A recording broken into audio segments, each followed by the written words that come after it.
Hola, ¿qué tal? ¿Cómo están? Un gusto saludarlos. Bienvenidos a una nueva edición de Encuentro Central en la pantalla de la Televisión Pública de Uruguay. Culminado el 12º Congreso y de cara a la plenaria del 31 de mayo por parte de la Federación Uruguaya de Magisterio, trabajadores de la educación pública, vamos a conocer en detalle qué piensan las maestras y maestros de nuestro país. Elvia Pereira y Alejandra Pereira estarán dialogando con nosotros aquí en Encuentro Central.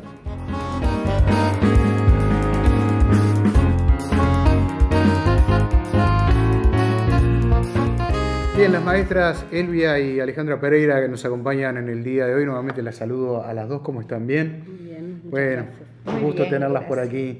Vamos a hablar de muchas cosas, pero también vamos a hablar de este 12º Congreso que comenzó hace unos pocos días atrás y que tendrá el próximo 31, ¿es así, maestra? Exactamente, el día 31 de mayo vamos a estar en la plenaria definiendo lo que las comisiones ya estudiaron, ya debatieron, ya analizaron y tomaron posición. Y bueno, la plenaria será quien defina efectivamente los destinos organizativos de la federación. Bien, ya vamos a estar hablando entonces de los documentos que emanaron de las comisiones, qué es lo que dicen. Tuve oportunidad de leer algunos de ellos, hay algunos que son netamente, digamos, intragremio, que capaz que para el público no son de importancia, que tienen que ver con los estatutos y otro tipo de situaciones, pero hay otros que sí tienen que ver con la realidad educativa de nuestro país y siempre la mirada del gremio de la Federación Uruguaya de Magisterio de Trabajadores de la Educación Pública es bien importante sobre un tema que es, bueno, un derecho humano, como siempre decimos, la educación, ¿verdad? Efectivamente, y sobre la base de que es un derecho humano fundamental, es que estamos discutiendo, para nosotros más que relevante e importante, cuál es la escuela y cuál es la educación pública que nosotros, maestros y funcionarios, queremos para nuestro Uruguay. Es sobre esa base que venimos discutiendo cuáles son las líneas y cuáles son las acciones a tomar.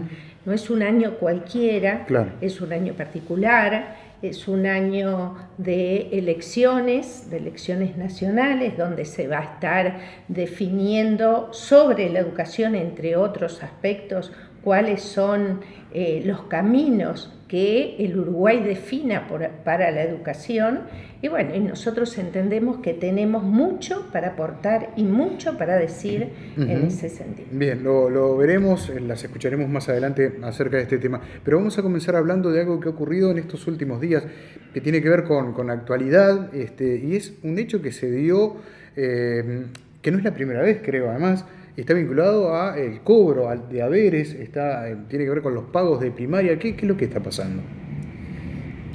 Hay una situación reiterada de irregularidades en los cobros que indican, no tienen un patrón único, sino que es variado, y no es la primera vez. Hay un cambio de programa en el Consejo de Primaria, una actualización que era un programa viejo, y se vio afectado en distintas personas en todo el país con parte de su salario.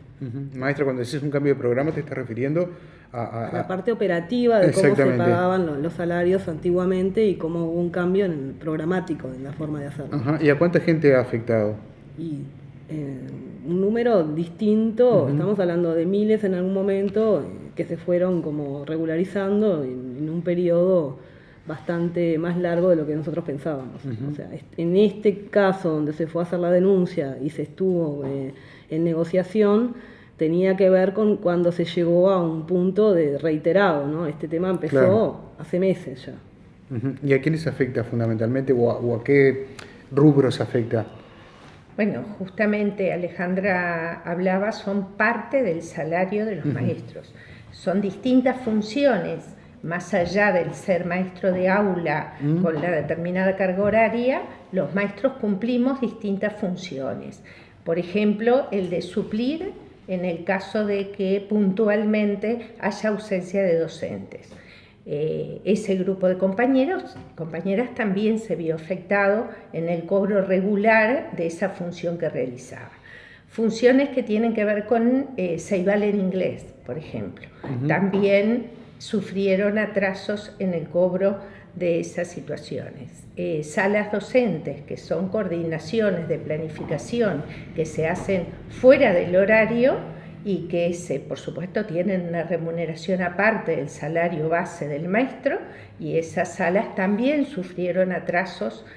O sea, es un conjunto de funciones que cumplen algunos maestros que sufrieron estas irregularidades y atrasos en los cobros. Habitualmente es el depósito a través de la cuenta bancaria de cada maestro o maestra. Efectivamente, los cobros en su inmensa mayoría se hacen a través de la cuenta bancaria de cada uno. Y bueno, esto llevó a una situación de incertidumbre, de no tener realmente una respuesta clara de cuándo se iban efectivamente a hacer, se iba a cobrar esas funciones que se habían realizado, hasta el punto que como federación tomamos medidas que pasaban por el comunicar a la población cuál era la situación de estas maestras y maestros que no cobraban los saberes, hasta la denuncia ante la Dirección Nacional del Trabajo. Tuvimos una primera entrevista en la Dirección Nacional con las autoridades de primaria, la directora general y la secretaria general, y allí se nos dio un diagnóstico sobre los casos que se iban a regularizar antes del 10 de mayo y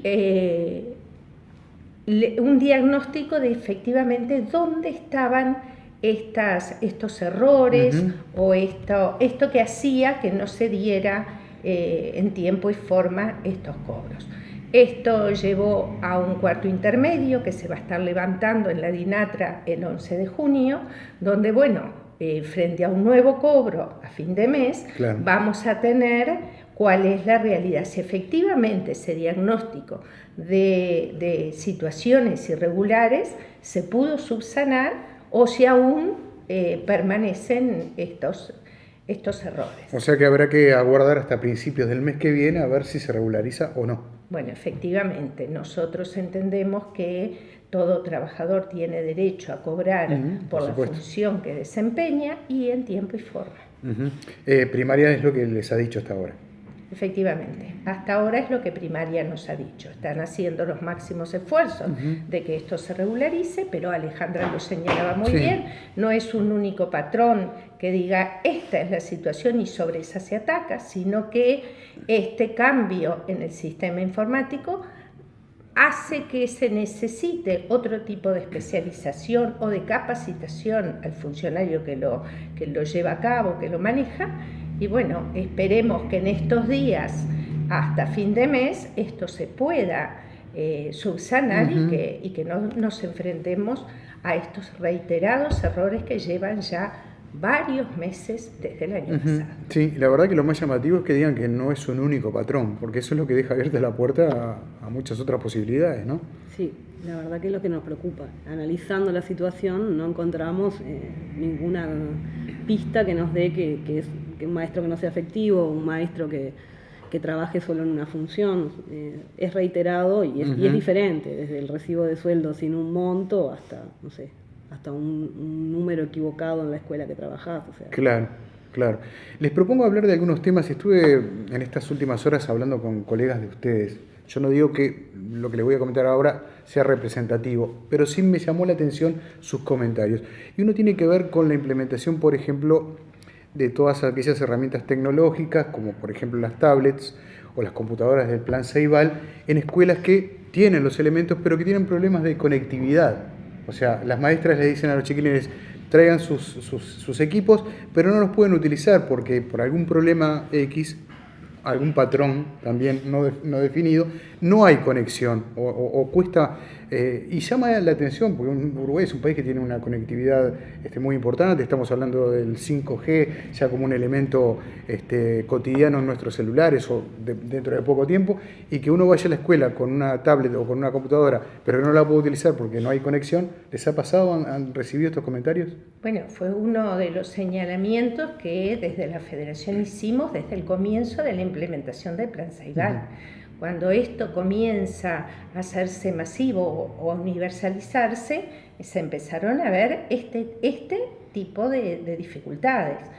Si bien con el tiempo, en el transcurrir de los años, esto fue mejorado, sabemos que existen aún, y nos preocupa, el problema de la conectividad cuando tantos miles, por ejemplo, frente a alguna aplicación de alguna prueba en determinados horarios dentro del horario escolar, esto o se tranca o no pueden realizarse, o en el momento que se hicieron, cuando se van a guardar los resultados, se desconecta. Digo, estas cosas suceden, no es lo habitual de todos los días, pero ¿qué sucede? Sí sucede.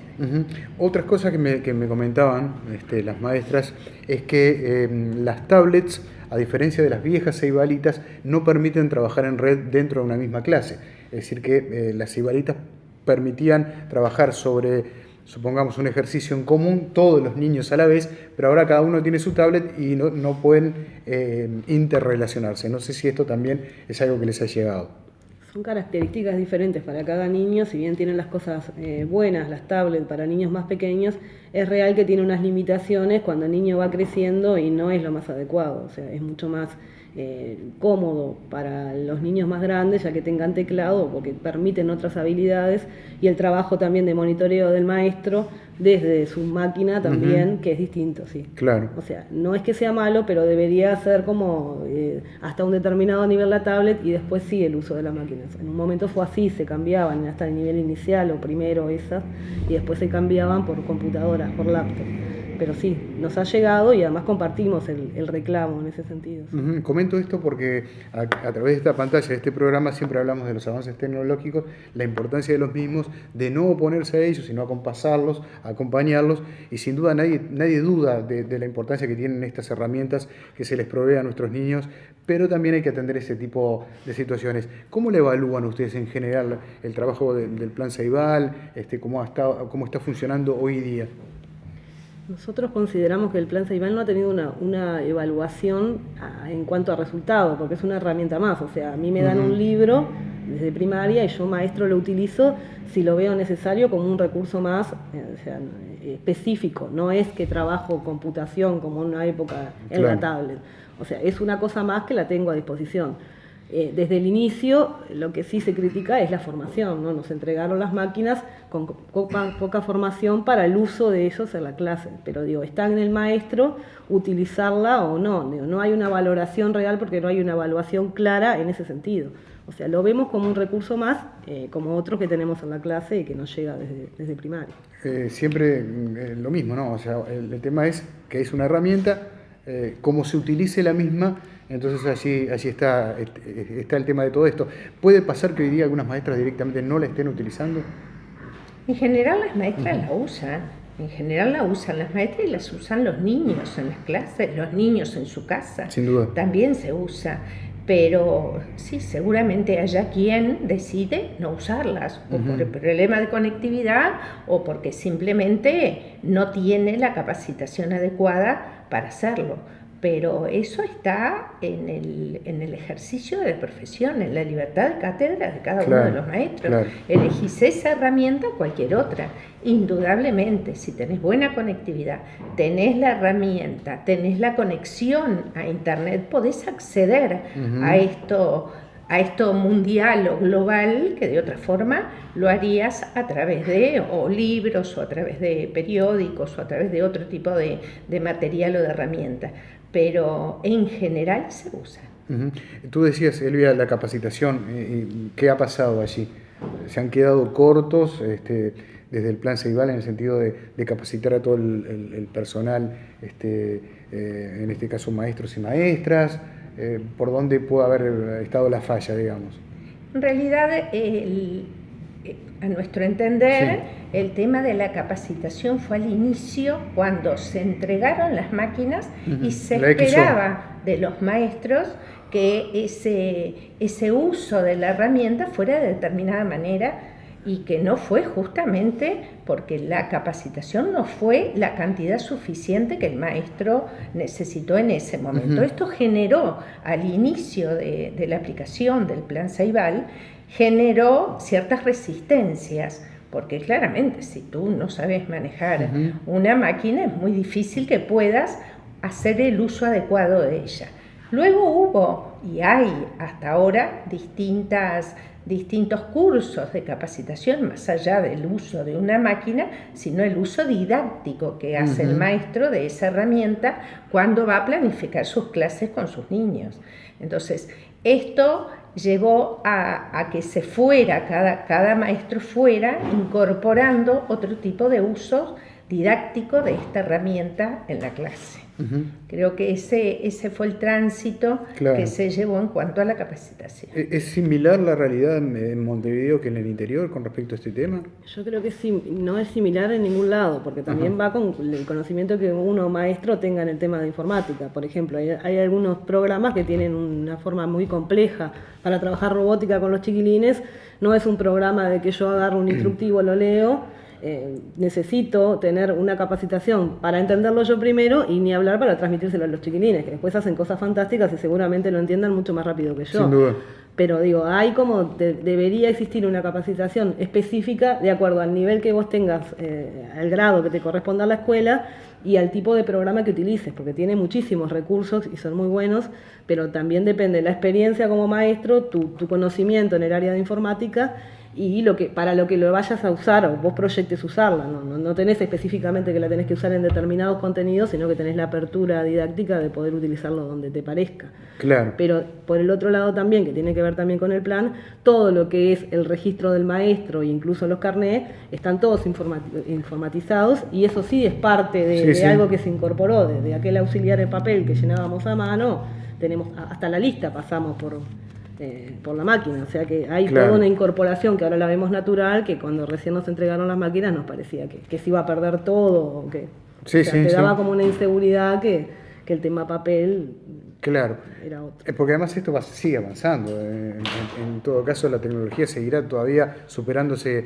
Me quedé pensando que la última vez que vinieron de una emergencia médica a ver a mi hijo más chico, la doctora sacó una tablet y empezó lentamente a nosotros, me dijo, me cuesta mucho porque venía acostumbrada al papel, pero bueno, allí después me la mandó por mail, me quedó la historia por mail también. Es como el gurí, ¿no? Me llegó después a mi correo o con la clave para poder ingresar. Estamos hablando con estas dos maestras de la Federación Uruguaya de Magisterio, trabajadores de la educación pública, que tienen responsabilidad dentro de esta gran federación que nuclea a todos los maestros y maestras y trabajadores en el país. Y vamos a hablar en el próximo bloque acerca de este 12º congreso que tendrá una etapa de plenaria el próximo 31 de mayo. 31. A fin de mes. Ya venimos.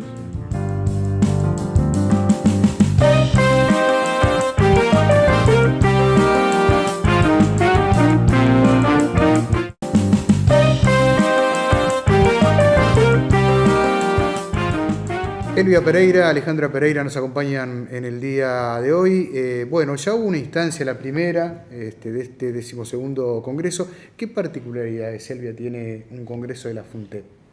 Bueno, en principio, y la compañera Alejandra, que es secretaria de organización hace muchísimos años en la federación y ha trabajado mucho, sabe que esto es así. Congreso de la federación, el mayor en la historia de la federación en cuanto a número de delegados presentes, casi 300 delegados y delegadas de todo el país, estuvieron debatiendo sobre 3 pilares básicos.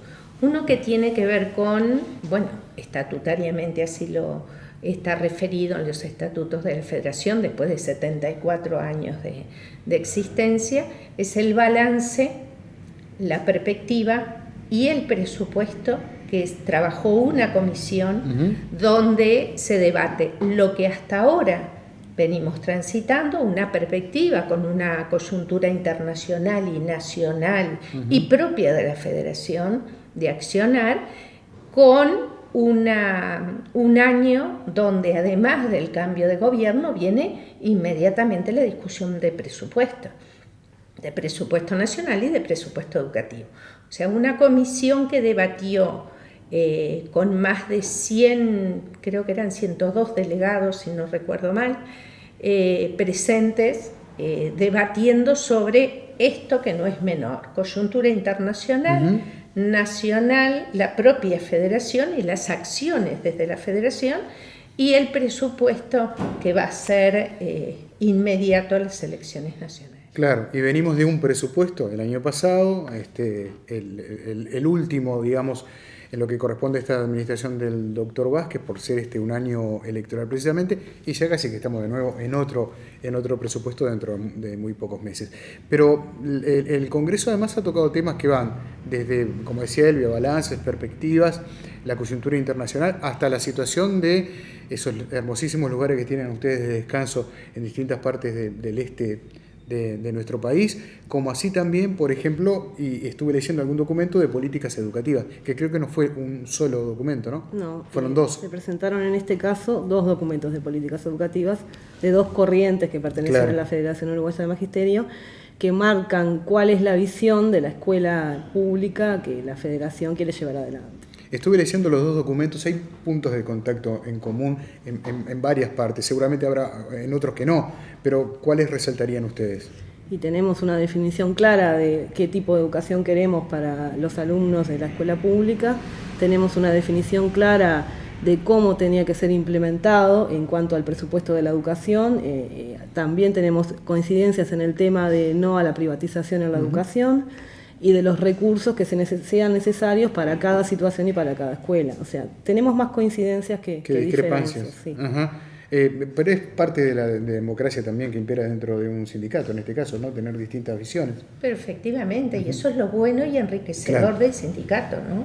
Que estos debates de puntos de vista, que muchos son coincidentes pero otros no, son los que construyen luego una visión común que bueno, es la que define después y la que conduce a la federación. Encontré algunas palabras que me las anoté por acá que tienen punto de contacto entre los 2 documentos. Mercantilismo, por ejemplo. Es una palabra que encontré en los 2 documentos.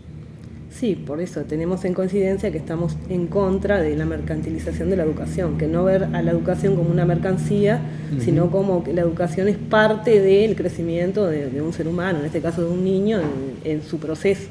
Entonces no estamos de acuerdo con esa visión, o sea, ambos documentos tienen la misma visión. Sí, y también se habla del tema de las migraciones, y se toma un dato del año 2018, donde se señala que 900 niños de distintos países, no recuerdo exactamente de cuántos, están integrados a la escuela pública uruguaya, con todo lo que eso significa. Hay un capítulo en particular dentro del documento, lo cual le da una importancia superlativa.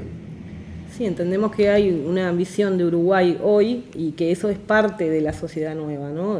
La cual es bastante clara, que hay un montón de realidades donde los maestros trabajan con una población bien diferente y donde se está dando esa situación. Sobre todo, además, en esta zona justamente es una de las que hay también bastantes migrantes en el país. Sí, un punto que quizás no muchos años atrás era impensable que se pusiera en un documento, ¿no? Porque no existía esa realidad. Efectivamente, de hecho en el 2015, que fue nuestro anterior congreso, no estaba el punto de la inmigración, porque es sabido que la inmigración en Uruguay ha aumentado exponencialmente y los niños de esos inmigrantes, provengan de donde provengan del país de origen, están en nuestras escuelas públicas, principalmente al sur del país.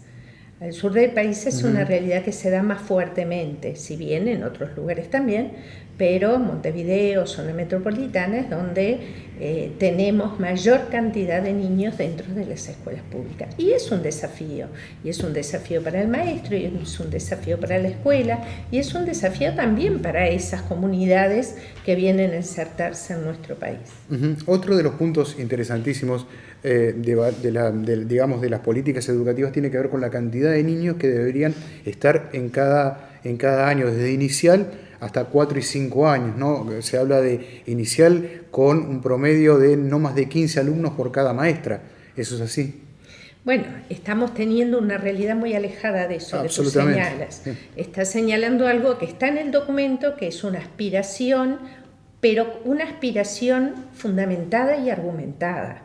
O sea, es muy difícil de entender un aula donde estén como estamos en nivel inicial hoy, el doble. en muchos, que es el doble o más. Más. Entonces, el niño de nivel inicial tiene necesidades propias de su edad que tienen que ser atendidos por adultos. Es impensable que un adulto en una clase con 30 y algunos más niños puedan atender esas necesidades, además de impartir conocimientos, que es lo que corresponde además para el maestro. Por lo cual sí, en el documento se habla de máximos en las clases, además de que no sea un solo adulto, sino que debería estar presente en los niveles iniciales el auxiliar que atienda las necesidades básicas de ese niño. 15 máximo para inicial, 20 entre 4 y 5 años, ¿está bien? ¿Sería la aspiración? Sí, sería la aspiración. Entendemos igual que hasta sexto año también existen posibilidades de que los grupos sean menores, sería mejor para los aprendizajes, ¿no? Es diferente cuando el maestro tiene 35 niños, de que pueda hacer en una escuela de 4 horas, que son las que mayor hay, un rato para cada uno para poder trabajar realmente en una forma individual. Trabajan la forma grupal, pero a veces las dificultades o potenciar las mismas cosas que tiene el chiquilín, es impensable que en 4 horas con 35 niños se puedan tener resultados óptimos. Se podría hacer muchísimo mejor los resultados si pudiéramos pensar en clases mucho más chicas. Claro, tengo curiosidad de si este punto de la cantidad de alumnos o del máximo de alumnos también estaba en el documento en el año 2015 o es de ahora.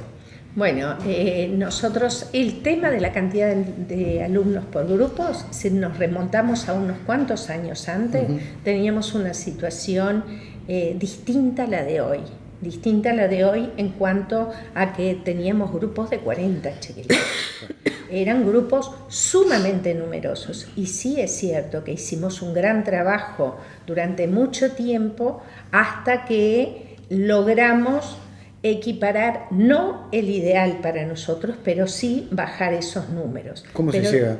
Pero de un tiempo a esta parte estamos viendo un aumento de superpoblación de niños en los grupos. Algo que se venía dando como una tendencia. En la línea de la tendencia hacia lo que nosotros entendemos es lo óptimo, a acrecentarse en el número de alumnos. Claro. Cosa que, bueno, por eso este documento en este punto lo retoma con tanta insistencia y tanta fuerza. ¿Esa tendencia puede tener que ver también con el incremento de la matrícula en la escuela pública? Y sobre todo en inicial, la demanda que hay para los grupos de 3 años, 4 y 5, hace que la entrada al ingreso a la escuela ya te sea de un número de 35, y eso ya en un primer año donde existe una repetición ya te deja los grupos en 40 o más. Entonces digo, a partir de eso, que la entrada siempre te va a ser de 35 o de 30, es lo que te suma que los grupos sean numerosos. Existe un tope, creo que es 30 en inicial, 35. 30 en inicial, 3 años. Exacto. Por eso hace que los procesos, cuando hay 2 inicial, 2 primeros, 2 segundos, el maestro de primero termine con 40 niños. Claro. Porque alguno va a tener que recursar, porque es parte de los aprendizajes, los tiempos de aprendizaje de cada niño. O sea que el incremento en la matrícula se ve fundamentalmente en inicial y en 4 y 5 años. Eso puede ser porque hubo un cambio en el sentido de que por ahí antes esos niños, niños de esa edad, quise decir, iban a instituciones privadas. Sí, y además también hay más oferta hoy en primaria a lo que es 4 y 5, 3 y 4. Por la obligatoriedad. Antes existía solo 5 años, ya hace muy poco que existen 3 en algunas escuelas y jardines. Eso hace que, no sé si es tan grande el corrimiento de la matrícula del privado de la pública, creo que existe, pero no es la explicación de la demanda que hay en inicial.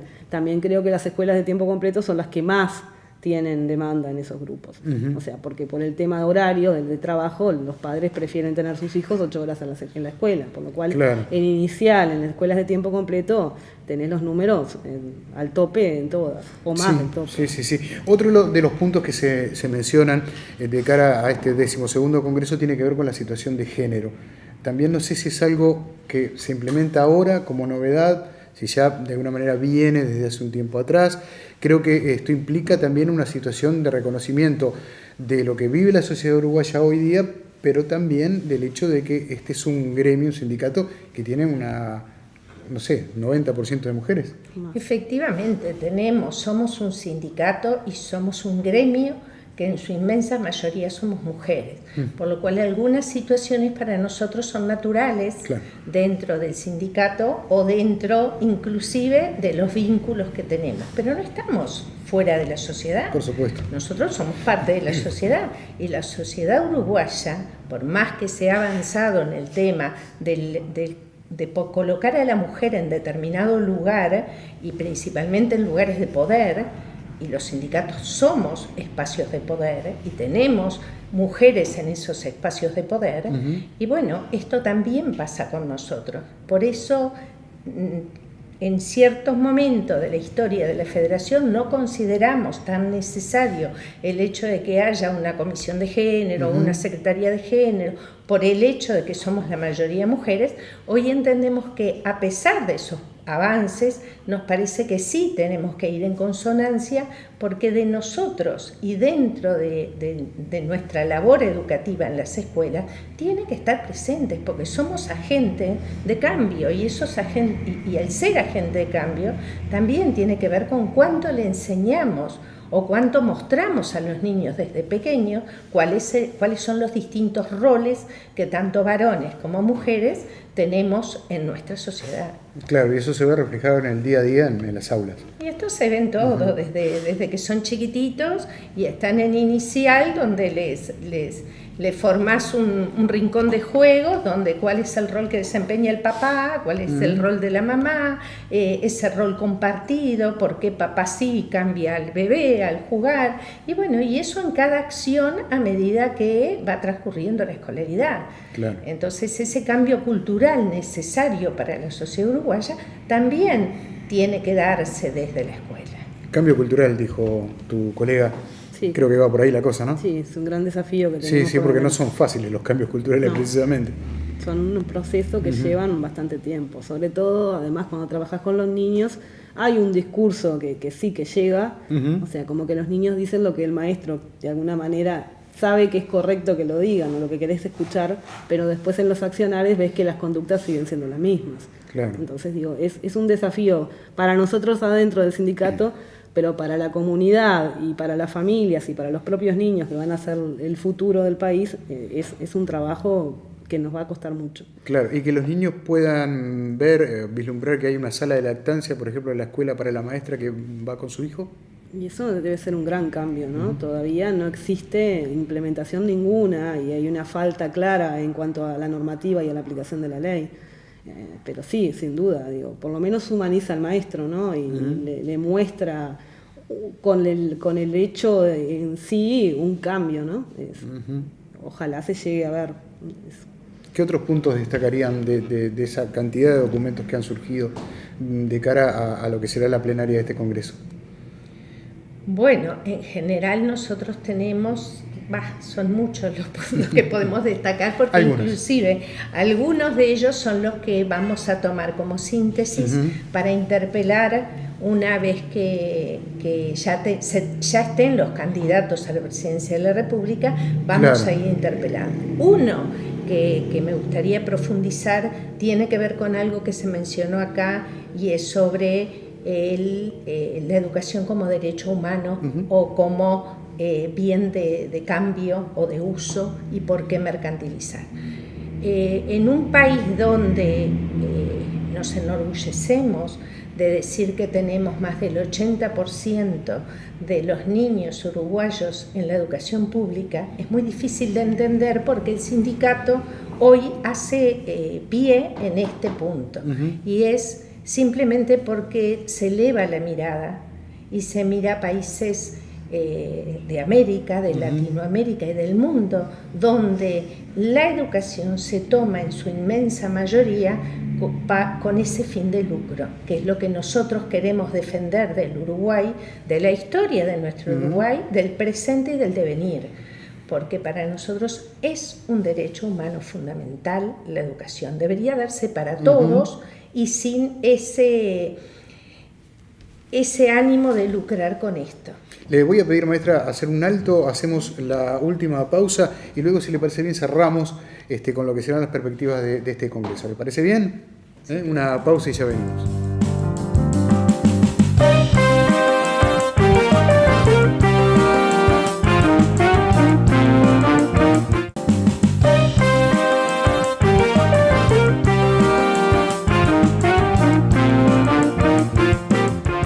Bien, estamos cerrando este diálogo con las maestras Alejandra y Elvia Pereira de cara a este 12º congreso. En realidad ya surgió el trabajo de las comisiones, viene ahora la plenaria el próximo 31 de mayo. Elvia decía, comentaba lo que destacaba como algo muy importante, y es la educación pública, laica y obligatoria. Totalmente. Para resumir.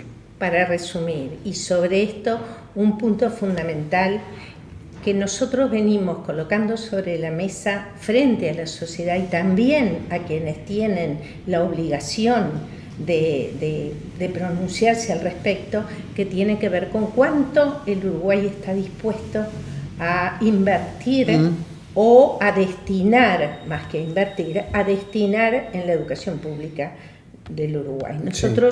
Para nosotros el símbolo del 6% nos caracterizó en toda una buena etapa de nuestra lucha por el presupuesto anterior. Entendemos que ese 6% tiene que ser un piso, no una máxima, sino un mínimo. Sabemos que en este periodo no se logró, apenas un 5,3%, o sea que aún estamos lejos del PBI necesario para que la educación pública funcione. Hay algo que para nosotros es fundamental, y es que debería destinarse el presupuesto que la educación pública necesita. Porque queremos profesores de educación física en las escuelas, sí, claro. Los profesores de distintas especialidades que atiendan a los niños también. Para eso también se necesita presupuesto. Para que se atiendan las distintas necesidades especiales de cada uno de los niños incluidos en la educación pública. Bienvenida a la inclusión, pero para eso también se necesita presupuesto. Y por ahí se escucha decir, con presupuesto, únicamente el presupuesto no lo hace todo. No lo resuelve todo, indudablemente no resuelve. Pero sin presupuesto nos vamos a quedar nuevamente con muchos debes. En el bloque anterior hablábamos de cantidad de alumnos por grupo, sí. Óptimos de cantidad de alumnos por grupo. Eso también es presupuesto. Claro. Óptimos de asistentes o auxiliares por aula que atiendan necesidades de los niños. Una política educativa de extensión de tiempo pedagógico también habla que debe estar respaldado por un presupuesto. Cuando decimos escuelas disfrutables, distintos actores dentro de la escuela que atiendan determinadas necesidades, cuando pensamos en una educación integral, también es presupuesto. Entonces, dejar el tema del presupuesto como en un espacio de discusión donde se van a dar con ciertos topes, es lo que nuestro Congreso seguramente el 31 resuelva, sobre la base de que debe ser el presupuesto adecuado que la educación pública necesita para los hijos, hijas, niños, niñas, jóvenes, adolescentes y adultos, y a lo largo de toda la vida, porque algo que no es menor es que esto debe darse a lo largo de toda la vida. ANEP y UDELAR, o sea, primaria, secundaria, media y también la Universidad de la República.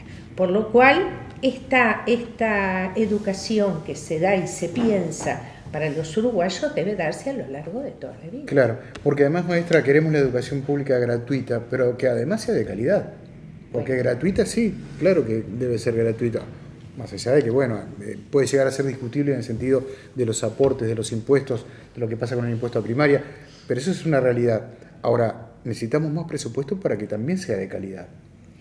Porque si una maestra tiene que atender, a 30 o 40 alumnos cuando debería estar atendiendo como máximo a 20, ahí ya tenemos un problema grave. Nosotros a esto de calidad decimos integral. Una educación integral. Cuando decimos una educación integral es que atienda todos, no solamente aprenda a leer y escribir el niño, lo básico, sino que tiene que tener, hoy hablábamos hasta de cambios culturales, tiene que darse una educación para las artes, una educación física que atienda todo el aspecto físico y biológico del ser humano, también desde edades muy tempranas.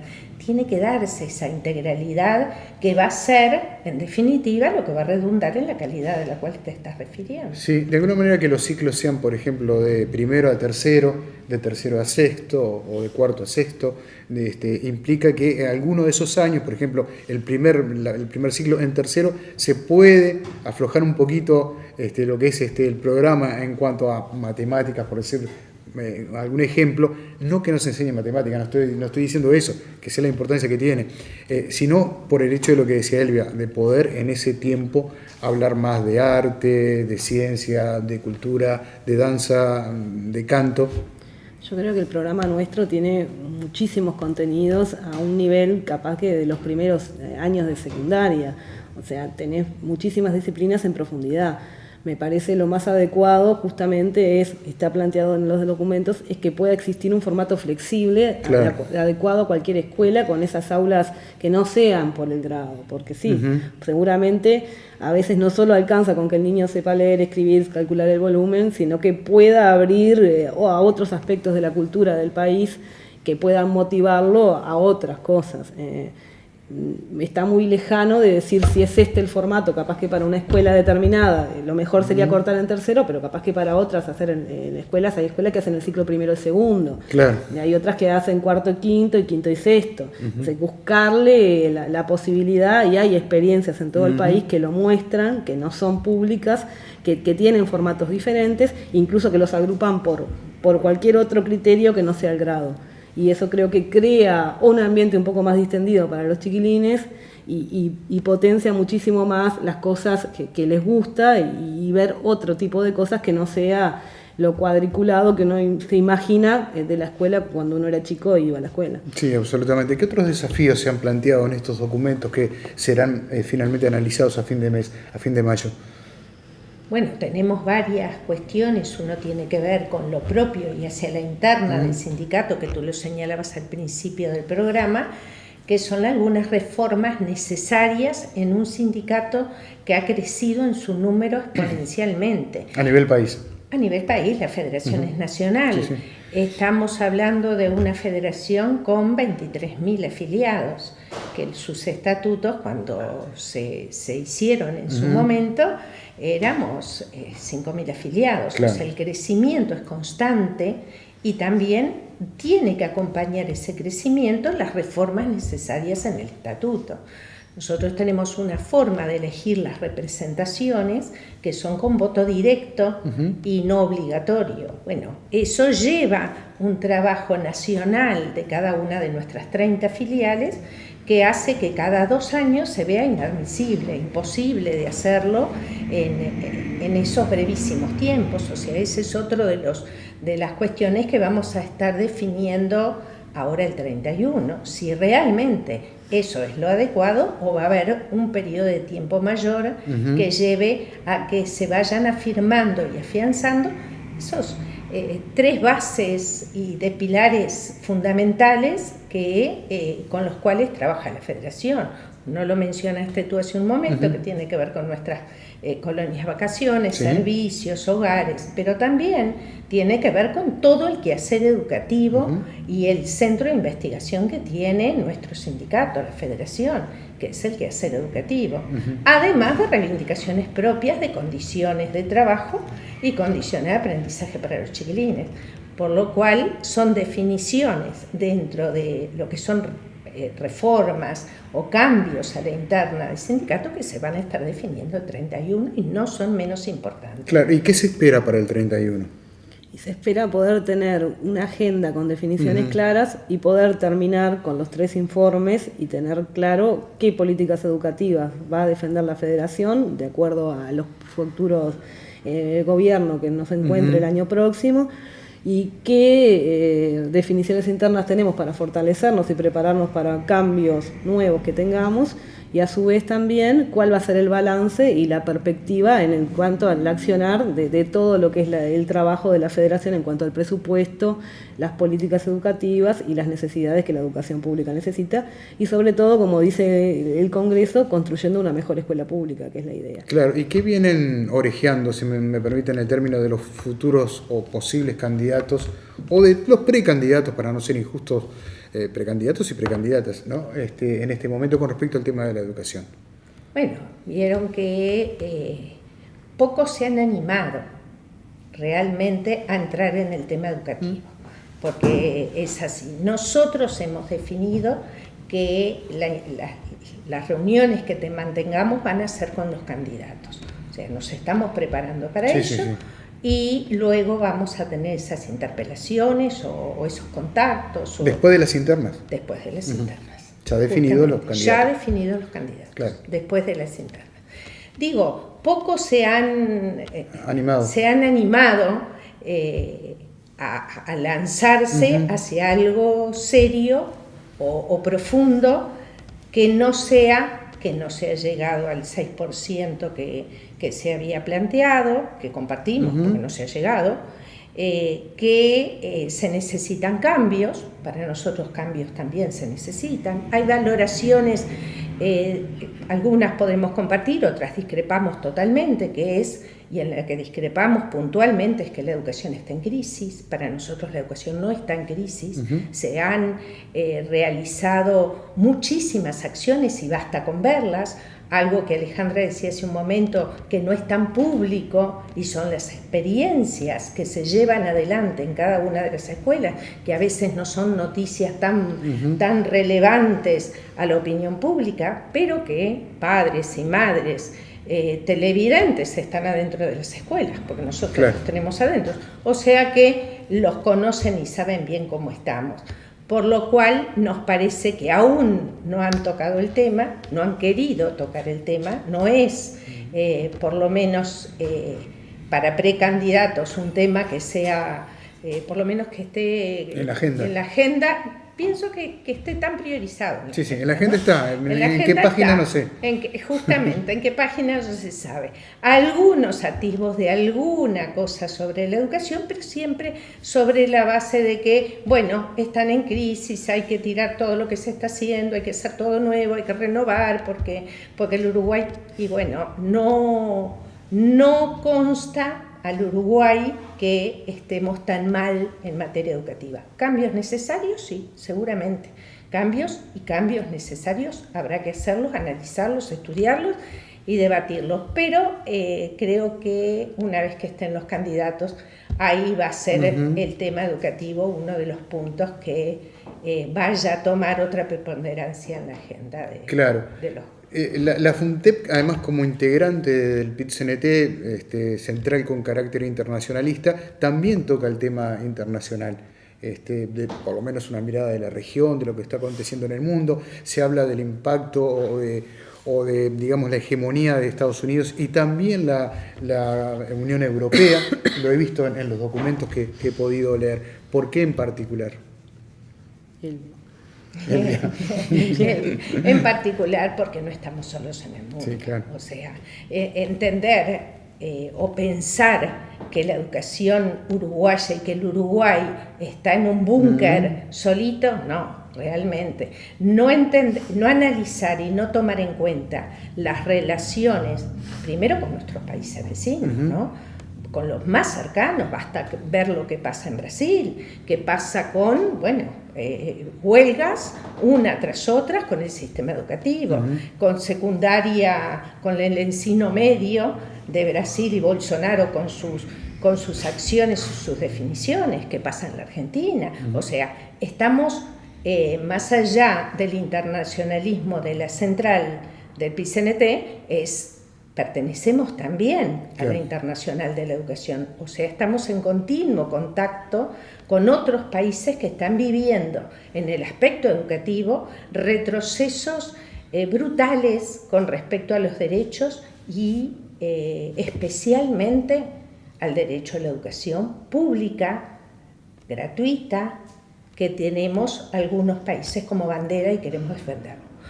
también tiene que ver, y tú señalabas por qué la Unión Europea, y ¿por qué? Porque también lo que tiene que ver con economía y el relacionamiento del Uruguay en cuanto a sus inversiones económicas o recibir las inversiones de afuera, internacionales, en el Uruguay, tienen mucho que ver con un futuro del país. Entonces, en ese futuro del país no podemos estar pensando en un presupuesto que también no tenga que ver con un crecimiento económico del país, que a pesar de lo que está sucediendo en este momento en los países cercanos o los países vecinos o lo que acabamos de señalar, nuestro país aún sigue teniendo un crecimiento económico. Bueno, gracias por acompañarnos en esta noche, ha sido un placer tenerlas por acá. Las vamos a volver a invitar después que se obtengan los resultados de lo que será este 12º Congreso, se cierre el mismo y ya estén también, digamos, las o los jugadores en la cancha como para disputar este tramo final de cara hacia la elección del mes de octubre. ¿Les parece bien? Será un gusto, como siempre. Bueno, el gusto ha sido nuestro. Muchas gracias por acompañarnos. Nos volvemos a encontrar en un nuevo encuentro central aquí en la pantalla de la Televisión Pública de Uruguay.